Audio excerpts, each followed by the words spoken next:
गजपति जिला सदर महकुमा पारोलाखेमुंडी स्थित गजपति जिला दौरा जज कोर्ट परिसर में आज चलित वर्षर द्वितीय जिला स्तरीय राष्ट्रीय लोक अदालत कार्यक्रम जिला आईन सेवा प्राधिकरण पक्षर अनुष्ठित हो जाएगी। राष्ट्रीय लोक अदालत कार्यक्रम में गजपति जिला दौरा जज श्री जगदीश प्रसाद महांती प्रत्यक्ष तत्वावधान में विभिन्न कोर्ट तदारख करने सह निज कोर्ट कार्य संपादन करथिले।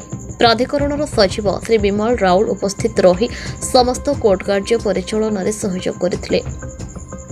आयोजित यह लोक अदालत कार्यक्रम में विभिन्न प्रकार विचाराधीन थिबा मामला रे त्वरित विचारणा करने पदक्षेप नेबा स्वरूप विभिन्न कोर्ट बेंच मान प्रतिष्ठा करा जायतला।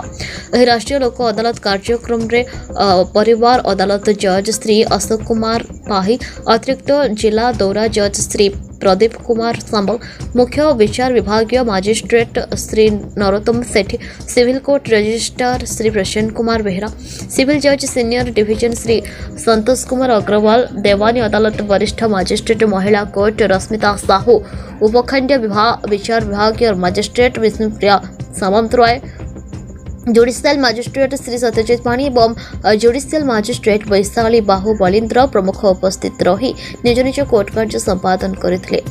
सेहीपरि जिलार उदयगिरी कोर्ट ठारे अनुष्ठित राष्ट्रीय लोक अदालत कार्यक्रम में सब जज श्री पुण्यश्लोक रथ, प्रथम श्रेणी विचार विभागीय मजिस्ट्रेट श्री तरुण कुमार सेठी, मोहना स्थित कोर्ट ठारे प्रथम श्रेणी विचार विभागीय मजिस्ट्रेट श्री शुभजित बेहरा और काशीनगर स्थित ग्राम्य न्यायालय कोर्ट ठारे अनुष्ठित कार्यक्रम में प्रथम श्रेणी विचार विभागीय मजिस्ट्रेट मोनालिसा बेहरा प्रमुख उपस्थित रही निज निज कोर्ट कार्य संपादन करथिले।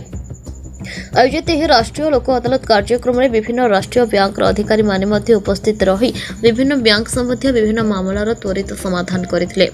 आयोजित यह लोक अदालत कार्यक्रम में वरिष्ठ वकील वृंद उपस्थित रही विभिन्न कोर्ट रे निज निज केस मोकदमा परिचालन में सहयोग करथिले।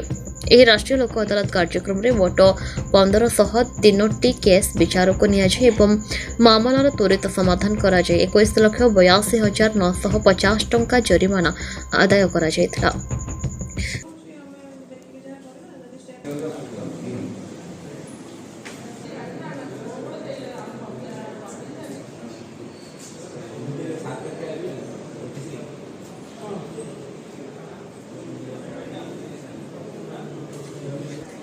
गजपति पारोला खेमुंडी गणेश कुमार राजू का रिपोर्ट, न्यूज उपांत खबर।